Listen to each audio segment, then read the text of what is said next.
तो जैसे बिना साइज का कुर्ता पहना हुआ आदमी, माने आप जो हो वैसा ठीक रहना चाहिए।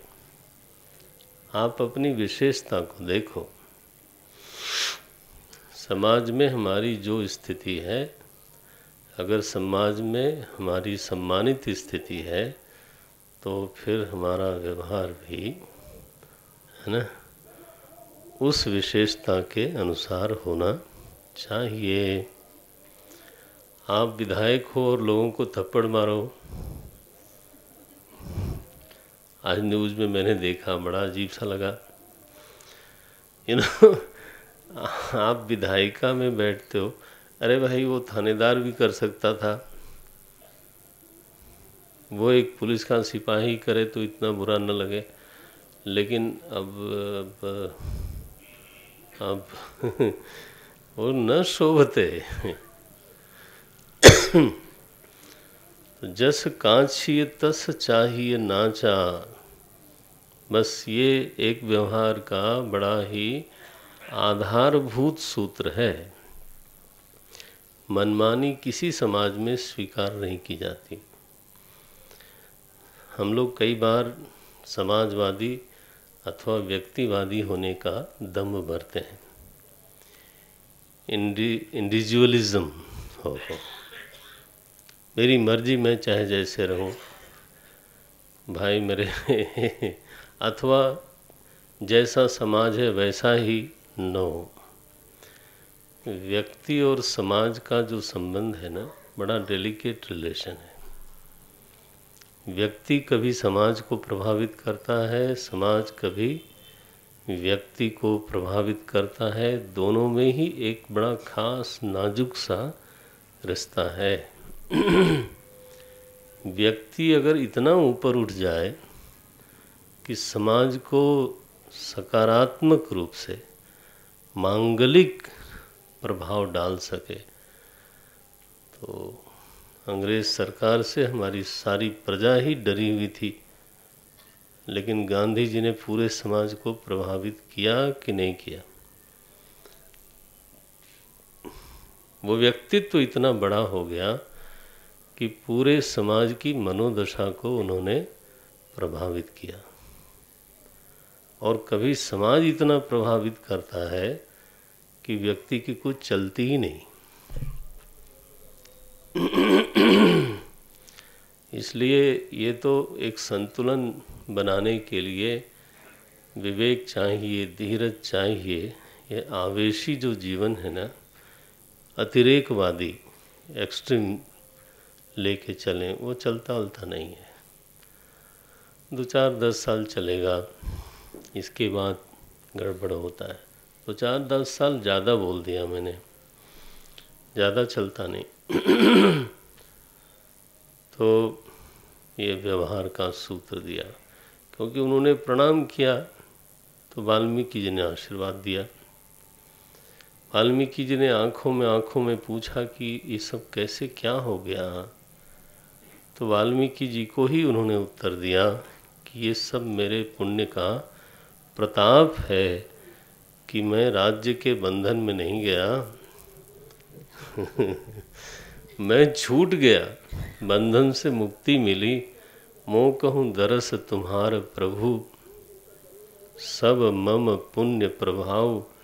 ये तो मेरे पुण्यों का प्रभाव है कि मुझे इतनी मुक्ति है कि मैं बड़े बड़े महात्माओं के पास जाकर के, हाँ, उनके चरणों की सेवा कर सकता हूँ, उनसे सत्संग कर सकता हूँ। मैं 14 वर्ष भटकने वाला नहीं हूँ। No no no. उस 14 वर्ष का मैं पूरा उपयोग करने वाला हूँ, पक्का। देखो, भगवान की जो वन यात्रा है ना, it has its own direction. वैसे भटकते नहीं हैं, जब उठे जहाँ चले। No no no. एक जगह से दूसरे, दूसरे से तीसरे, तीसरे से ऋषियों के पास जाते हैं, वहाँ बैठ करके सत्संग सुनते हैं। उनका जो ज्ञान है, उनका जो अनुभव है, उनकी जो साधना है, उसको सफल भी करते हैं, उसको सुनते भी हैं। ये सिखाते हैं कि हम लोगों के पास भी कभी अवसर होवे तो वो भटकने के लिए नहीं है। It must have some definite direction. सत्संग में उसका निवेश करा जाए समय का।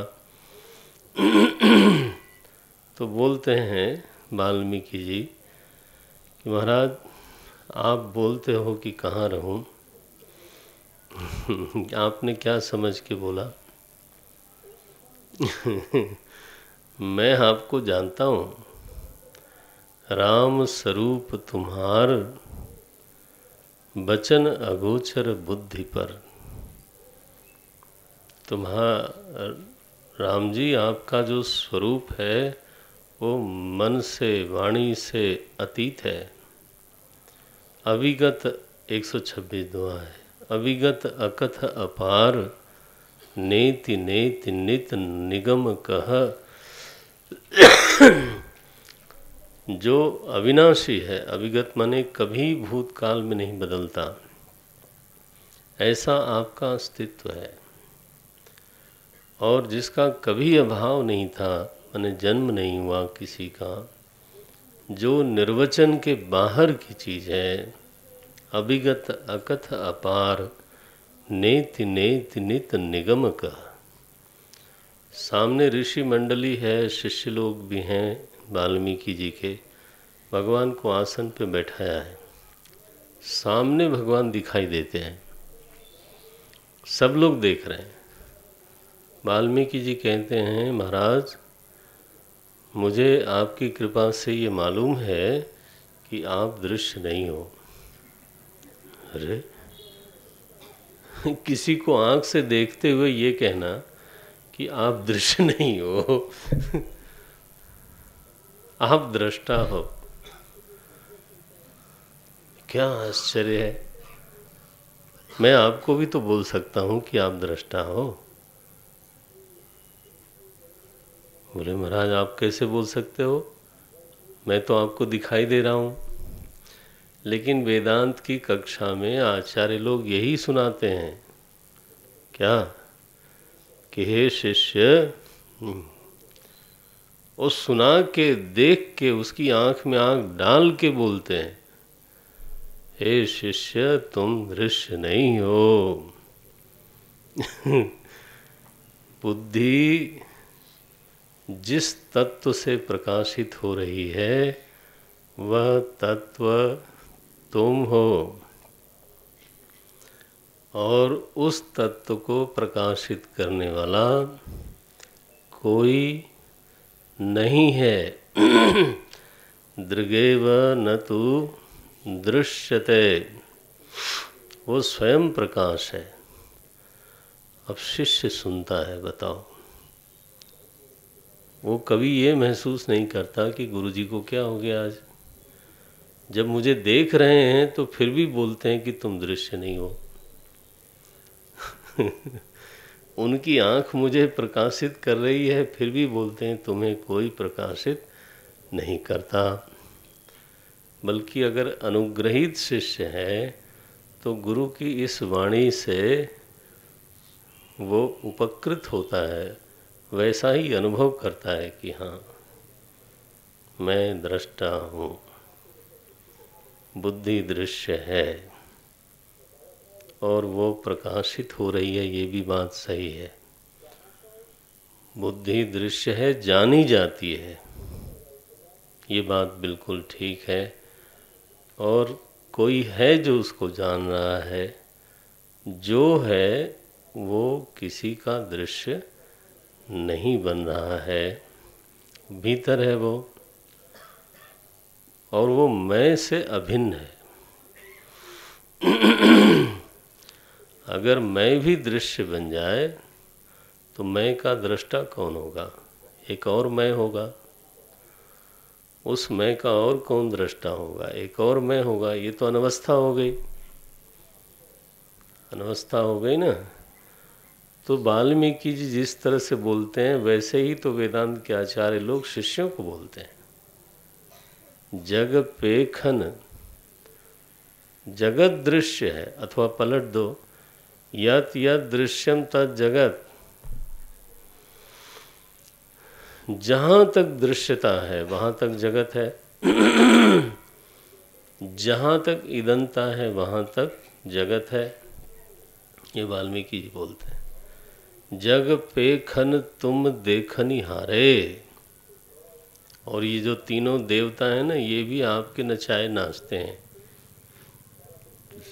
संप्रदाय नहीं है रामचरितमानस। हाँ, विधि हरि शंभु नचावनी हारे, साफी लिखा, तेऊ न जानहि मर्म तुम्हारा।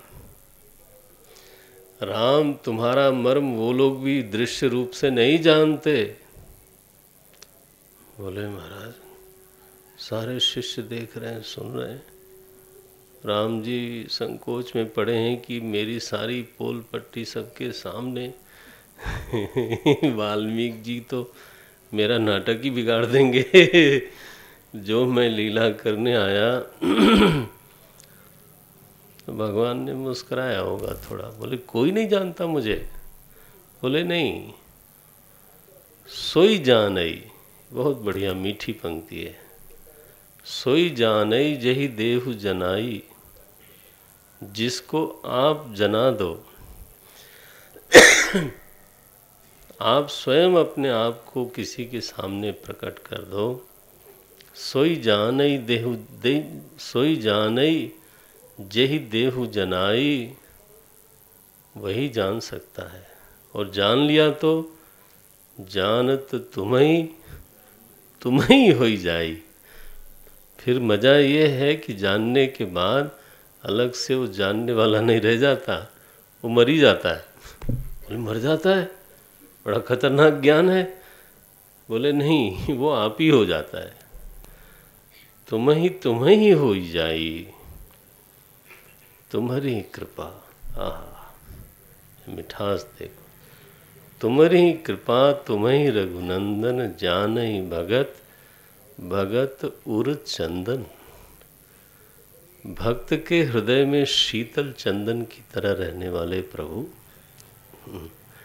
आपकी कृपा से ही आपका भक्त ही आपको जानता है। वो तो ठीक बात है। भगवान ने कहा ददामि बुद्धि योगम तम। भगवान ने कहा तेषामेवानुकंपार्थम अहमज्ञानजं तमः नाशयामि आत्मभावस्थ ज्ञानदीपेन भास्वता। भास्वता ज्ञानदीपेन तमः अहम नाशयामि।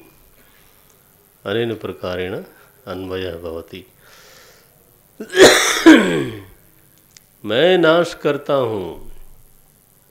अरे तुम्हारे भीतर श्रद्धा भी मैं ही पैदा करता हूँ। तस्य तस्याचलाम श्रद्धाम, हाँ, ताम एव विदधामि अहम। तुम्हारी तो औकात भी नहीं है कि तुम श्रद्धा भी करो। श्रद्धा भी तब होती है जब मेरे विश्वास को कोई पूरा कर दे, और मेरा विश्वास तोड़ दे तो बस हो गया। तो विश्वास बढ़ाने का सामर्थ्य विश्वास करने वाले में नहीं है। विश्वास बढ़ाने का सामर्थ्य उस आदमी में है जिस पर मैंने विश्वास किया। बना कि नहीं? तो वो विश्वास पात्र होगा या विश्वासघाती होगा, दैट इज हिज रोल। इसलिए अर्जुन,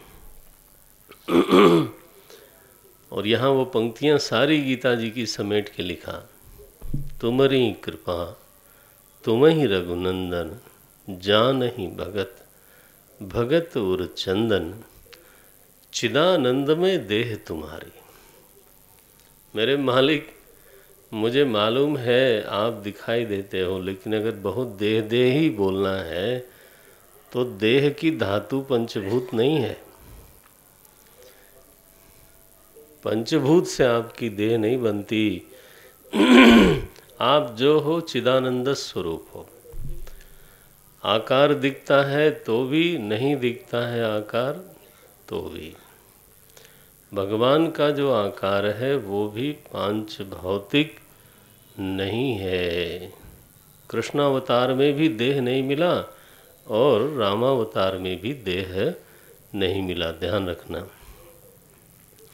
उपास्य मूर्ति होने के कारण भगवान का संस्कार, अग्नि संस्कार वगैरह नहीं होता। आप भागवत पढ़ना, वहाँ केवल इतना ही लिखा है, पद्मलोचनम नमी मिलत। तो पद्म कमल को भगवान ने बंद कर लिया। आगे क्या हुआ, भागवत जी चुप हैं, क्योंकि वो तो ध्येय मूर्ति हैं, भक्तों की आराध्य मूर्ति हैं। उस आराध्य मूर्ति को कुछ आगे होने वाला नहीं है। रामावतार में भगवान सीधे साके चले गए। चिदानंदमय देह तुम्हारी विगत विकार। चिदानंद में विकार कहाँ से आएगा? लेकिन जान अधिकारी नर्तन धरे उस संत सुर का जा। हम जानते हैं आपने अवतार लिया है, ये तो आपकी स्वीकृति है, आकार को आपने स्वीकार किया हुआ है। भक्तों के लिए, देवताओं के लिए, संतों के लिए। राम आपका चरित्र जब देखता है ना विद्वान, तो मग्न हो जाता है, और अविवेकी देखता है तो मोहित होता है, क्योंकि आप वैसे ही रहते हो जैसे और मनुष्य